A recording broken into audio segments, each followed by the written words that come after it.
가을, 겨울만 되면 유독 머리가 많이 빠진다고 느끼시죠? 특히 갱년기 여성분들 중에는 앞머리 쪽이 휑해지는 걸 보고 깜짝 놀라시는 분들 계신데요. 머리카락도 전보다 가늘어지고 볼륨은 죽고 분명 남성형 탈모는 아니잖아요. 그래서 병원에 가자니 무슨 치료를 받아야 할지도 모르겠고요. 이런 변화 나만 겪는 걸까요? 아닙니다. 지금처럼 메마른 가을, 겨울철에는 많은 여성분들이 느끼고 있는 문제입니다. 그래서 오늘은 그 여성형 탈모에 실제로 집에서 좀 방지할 수 있는 홈케어 방법, 해결법을 아주 구체적이고 현실적으로 말씀드려 볼게요.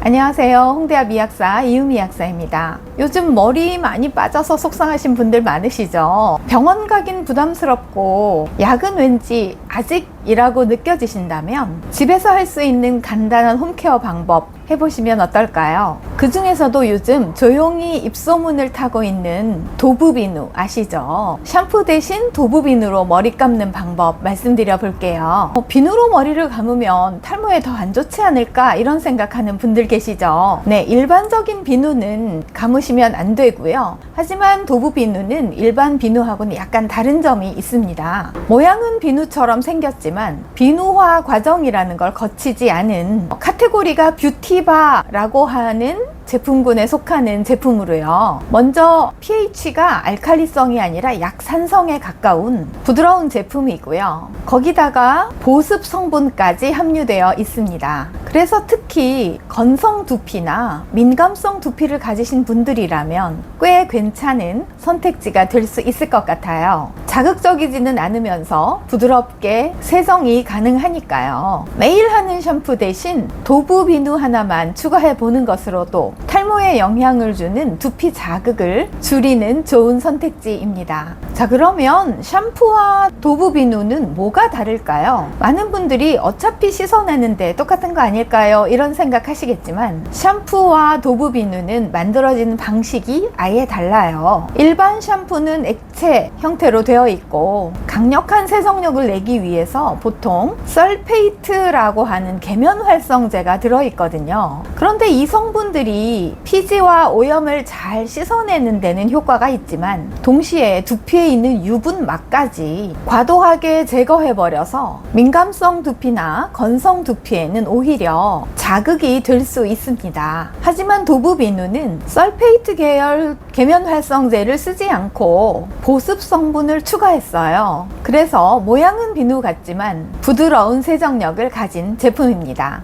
특히 제품의 pH가 약 5.5에서 6 정도로 맞춰져 있기 때문에 두피에 훨씬 순하게 작용을 합니다. 도브비누에 들어있는 보습 성분은 라우릭 엑시드라고 하는 성분인데요. 이 성분 때문에 씻어낸 후에도 두피가 건조해지지 않고 일정한 보호막이 유지됩니다. 그럼 왜 도브비누가 탈모에 좋을까요? 탈모는 단순히 머리카락의 문제만이 아니라 두피 환경의 건강과 직결되는 문제입니다. 자극을 많이 줘서 유분이 과도하게 제거되면 두피가 예민해지고 염증이 생기기 쉬운 상태가 됩니다. 이 상태가 지속이 되면 결국 모낭이 위축되면서 머리카락이 점점 얇아지고 나중에는 빠지게 되죠. 따라서 두피 자극을 줄이고 유분막을 지켜주면서 보습을 해준다면 이런 제품이 탈모 예방에 도움을 준다는 것은 과학적으로 충분히 설명이 가능한 부분입니다. 그러면 이런 도브비누는 누구에게 특히 잘 맞을까요? 도브비누가 모든 사람에게 완벽한 솔루션이 될 수는 없습니다. 두피 타입에 따라 그 효과가 많이 달라지기 때문이죠. 먼저 건성 두피를 가진 분들께는 도브비누가 꽤 잘 맞는 편입니다. 이런 분들은 원래도 두피가 예민하고 쉽게 가려워지거나 각질이 생기기 쉬운 타입이기 때문이죠. 반면 지성 두피인 분들은 조금 주의가 필요한데요. 피지 분비가 많이 활발한 지성 두피는 금방 기름기가 많이 올라오고 아침에 샴푸했는데도 저녁에 보면 떡져 있고 한 이런 경우잖아요. 그렇기 때문에 자극이 없는 순한 제품보다는 오히려 세정력이 강한 제품이 훨씬 필요한 타입이기 때문입니다. 그래서 이런 분들이 도부 비누를 계속 쓰시면 세정력이 그렇게 강하지 못한 편이기 때문에 모공에 피지가 쌓이고 그것이 염증으로 이어질 가능성이 있습니다. 실제로 도부 비누 쓰고 나서 지루성 피부염이 생겼어요 이런 말씀 하시는 분들 꽤 계시고요. 그래서 가장 중요한 것은 과연 나의 두피 타입이 어떤 것인가 먼저 확인하는 것입니다. 그래서 간단히 셀프 체크 방법 말씀드려 볼까요? 먼저 샴푸하고 나서 한 서너 시간이 지난 후에 정수리 부분 손으로 살짝 문질러 보세요. 손이 기름지고 냄새가 난다면 지성 두피이고요. 손에 변화가 없고 샴푸 향이 유지된다면 건성 두피입니다. 도부 비누 사용하는 방법은요, 그냥 비누라서 그냥 머리에 이렇게 비비시는 건 안 돼요. 먼저 손에 충분히 도부 비누로 거품을 내신 다음에 그 거품을 머리에 얹어주세요. 그래서 두피를 중심으로 부드럽게 마사지 하시는데 이 손톱 부분이 아니고 손끝으로 두피를 마사지 하듯이 문질러 주세요. 너무 세게 문지르면 오히려 자극이 될 수 있습니다. 그 다음에 충분히 헹구어 주세요. 물론 보습 성분이 좀 있다고는 해도 잔여물이 남으면 그것 자체가 자극이 될 수 있기 때문에 충분히 남지 않도록 헹구어 주시는 것이 중요합니다. 사용할 때 주의하실 점은요, 지성 피부인 분들은 먼저 2-3일 써보신 다음에 두피 상태를 한번 체크해 보세요. 만약 각질이나 가려움증이 심해진다면 바로 중단하는 것이 좋습니다. 혹시 지루성 피부염이 있었던 분들이라면 병원에서 상담하고 써보시는 것을 추천드립니다. 그런데 도부 비누는 사용하시고 나면 좀 덜 빠지는 느낌이 있을 수 있는데요. 이것은 두피 자극을 줄임으로써 나타나는 간접적인 효과이지 도부 비누 자체가 탈모를 직접적으로 치료하는 제품은 아니라는 것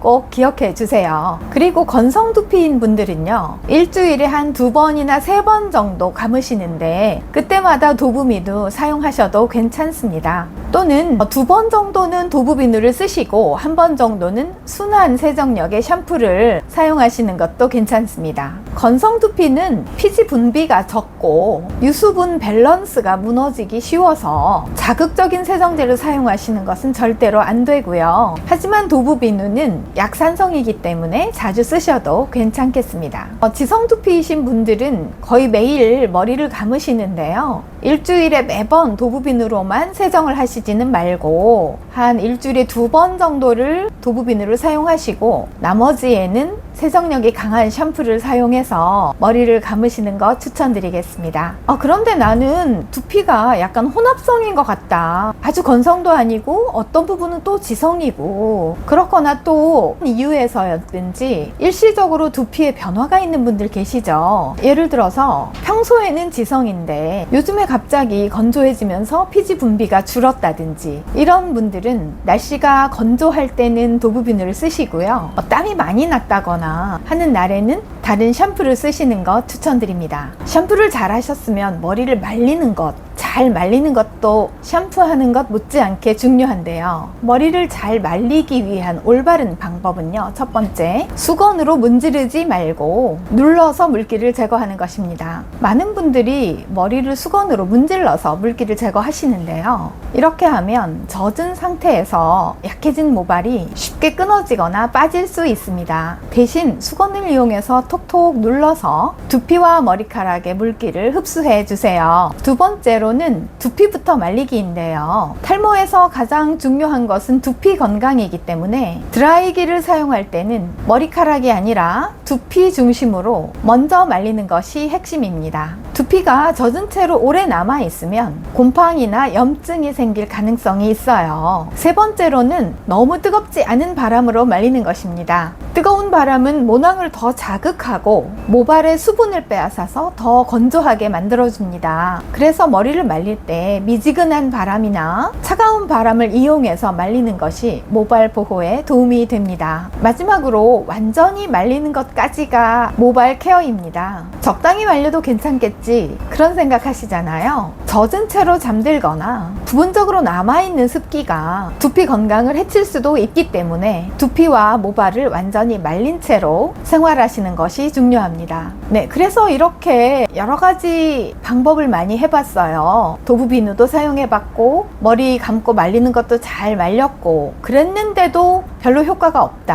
할 때는 약국에 오세요. 약국에서 바르는 약으로 도움 받으실 수 있습니다. 대표적인 제품은 미녹시딜이라는 성분이 들어있는 바르는 약인데요. 여성용은 보통 2% 정도, 2%나 3%, 남성용은 5% 정도로 제품이 나오고요. 머리카락의 성장 주기를 늘려서 탈모 진행을 늦추고 모발 성장을 촉진하는 그런 효과를 가진 제품입니다. 직접 두피에 바르는 액제나 폼 형태로 되어 있기 때문에 하루에 한 번이나 두 번 꾸준히 사용하시면 효과를 볼 수 있습니다. 사용 초기에는 일시적으로 머리가 더 빠지는 것 같은 느낌, 그걸 쉐딩 현상이라고 하는데요. 그런 현상을 느낄 수 있어요. 하지만 2, 3개월 꾸준히 사용하시면 탈모 예방 효과를 보실 수 있습니다. 임신을 하신 분이거나 심장질환이 있으신 분들, 또 민감성 두피이신 분들은 사용 전에 약사와 상담해 주세요. 탈모 관리는 이렇게 바르는 것 또는 모발 관리 이런 외적인 부분도 있지만 음식으로 챙기는 것도 매우 중요합니다. 즉 모발에 영양을 채워주는 식단을 구성해 주는 것이 좋은데요. 모발의 90%는 케라틴이라는 단백질이기 때문에 계란이라든지 두부라든지 닭가슴살과 같은 단백질을 충분히 섭취하신다면 모발이 더 굵고 튼튼하게 만들 수 있습니다. 두 번째로는 철분이 많이 들어있는 시금치나 조개류 같은 음식이 탈모에는 아주 좋은데요. 특히 여성형 탈모의 경우에는 철분 부족이 탈모의 흔한 원인 중에 하나이기 때문입니다. 그리고 두피의 혈액순환을 촉진해서 모낭에 머리카락을 만들 수 있도록 영양을 충분히 공급해주는 오메가3가 충분히 들어있는 연어라든지 아보카도라든지 견과류 같은 음식도 탈모 예방에 아주 좋은 음식입니다. 이런 음식과 더불어 영양소 말씀드려 보면요. 탈모에 중요한 영양소 딱 두 가지를 꼽아라 하면 비오틴과 철분 말씀드릴 수 있어요. 비오틴은 모발 생성을 돕는 비타민이라고 할 수 있는데요. 비타민 B7이라고 불리우는 수용성 비타민 B군이고요. 케라틴의 생성에 아주 중요한 역할을 합니다. 그래서 비오틴이 부족하면 모발이 가늘어지고 푸석푸석해지고 심한 경우 비오틴 결핍성 탈모가 생길 수도 있습니다. 또한 비오틴은 탄수화물이나 지방 단백질의 대사를 도와서 모낭에 에너지를 공급하는데 많은 기여를 합니다. 즉 비오틴은 건강한 머리카락을 만들 수 있는 조건을 만들어주는 영양소, 이렇게 이해하시면 되겠습니다.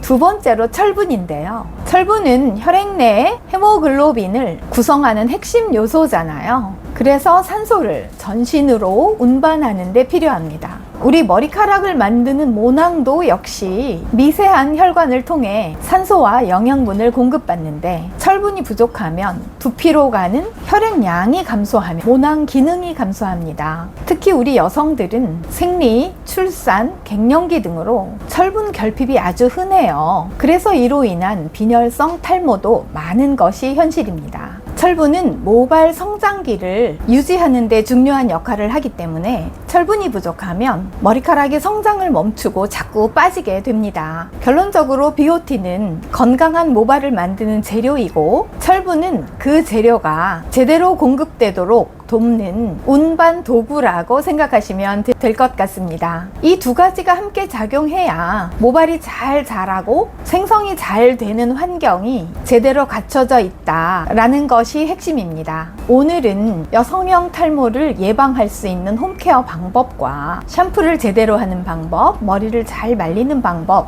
그리고 음식을 통해서 머리카락이 잘 유지될 수 있는 식단 구성법, 그리고 여기에 효과가 있는 영양소 성분까지 모두 말씀드려 봤습니다. 오늘 영상이 여러분들의 멋진 모발 관리에 도움이 되셨기를 바라고 자존감이 쑥쑥 올라가는 영상이 되었길 바랍니다. 여성에게 머리카락은 단순한 모발 그 이상입니다. 얼굴이 피부로 인상을 만든다면 머리카락은 전체적인 이미지와 분위기를 완성하는 요소죠. 있죠. 그래서 앞머리가 점점 빈다거나 볼륨이 죽고 머리카락이 없어지기 시작하면 거울 속 내 모습이 왠지 생기 없어 보이고 더 나이 들어 보이는 것 같아 마음까지 위축되곤 합니다. 그래서 자신감과 자존감이 흔들릴 수 있는 아주 민감한 변화예요. 하지만 다행히도 탈모는 초기의 생활 속에서 충분히 관리하고 예방이 가능한 영역입니다. 매일 사용하는 샴푸를 바꾸고 조금 더 두피를 이해하고 습관만 바꿔도 큰 변화를 만들 수 있습니다. 스스로를 아끼고 몸을 살피고 다시 건강한 머릿결을 되찾아서 무심코 찍힌 셀카 속에서도 자신 있게 웃을 수 있기를 바랄게요. 지금까지 저는 홍대합 이학사 이유미 약사였습니다. 시청해주신 여러분 감사합니다.